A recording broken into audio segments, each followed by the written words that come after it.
আজকে তোমরা যারা সামনে বসে আছো তোমরা অনেক সৌভাগ্যবান। হয়তো তোমরা দেখেছো তোমরা যখন ক্লাস 1 এ ছিলা সারা রুম ভর্তি সদস্য ছাত্রছাত্রী ছিল। সকল ছাত্রছাত্রী কিন্তু এসএসসি পাস করতে পারেনি, দাখিল পাস করতে পারেনি। তোমাদেরকে যাদেরকে আল্লাহ তাআলা মনোনীত করেছেন তোমরাই সাফল্যের সাথে উত্তীর্ণ হয়ে আজকে সম্বোধন অনুষ্ঠানে আসছো। তা আমি বলবো তোমরা সৌভাগ্যবান, কিন্তু তোমাদের কৃতিত্ব নিয়ে তোমাদের সফলতা নিয়ে বসে থাকলে চলবে না।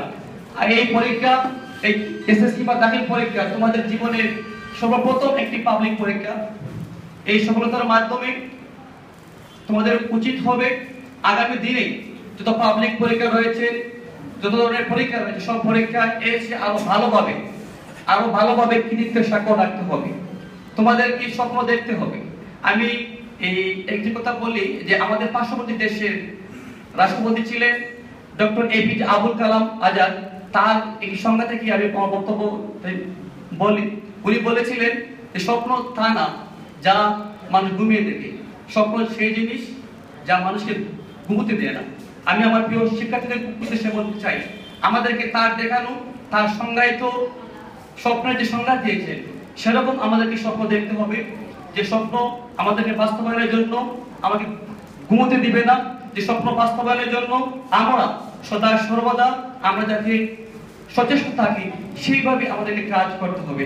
তাহলে আমরা আমাদের লক্ষ্যে পৌঁছতে পারবো। আমরাও তো নাম শুনেছি নেলসন ম্যান্ডেলা, নাম শুনেছো? উনি কে ছিলেন? উনি আফ্রিকার প্রেসিডেন্ট ছিলেন।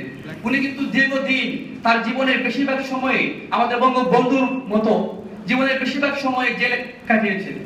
হঠাৎ একদিন তার ওয়াইফ, তার স্ত্রী দেখতে গেলেন, যে বললেন যে আপনি তো সারা জীবন জেলে কাটিয়ে যাচ্ছেন, আপনি জেলে বসে বসে কি চিন্তা করেন? উনি প্রত্যুত্তরে বললেন যে আমি জেলে বসে বসে চিন্তা করি যে আমি মুক্তি পাবো আর আমি সে দেশের প্রেসিডেন্ট হব। সম্মানিত উপস্থিতি বৃন্দ, আমরা যদি ইতিহাস দেখি এই নেলসন ম্যান্ডেলা সত্যি উনি জেল থেকে বাইর হয়েছিলেন, আর জেল থেকে বাইর হওয়ার পরেই তার জনগণ তাকে রাষ্ট্রপতি প্রেসিডেন্ট বানিয়েছিল। তার স্বপ্নটি বাস্তবায়িত হয়েছিল। তাই আমি বলবো আমাদেরকেও সেরকম স্বপ্ন দেখতে হবে। আমাদের প্রতিনিধিবৃন্দ বক্তব্য দিয়েছেন যে আমাদের শিক্ষা অর্জন করতে হবে। আসলে শুধু শিক্ষা অর্জন করলে হবে না। আজকে শুধু বাংলাদেশ নয়, পৃথিবী ব্যাপী শিক্ষিত মানুষের প্রভাব নেই। আমাদেরকে শিক্ষার পাশাপাশি ভালো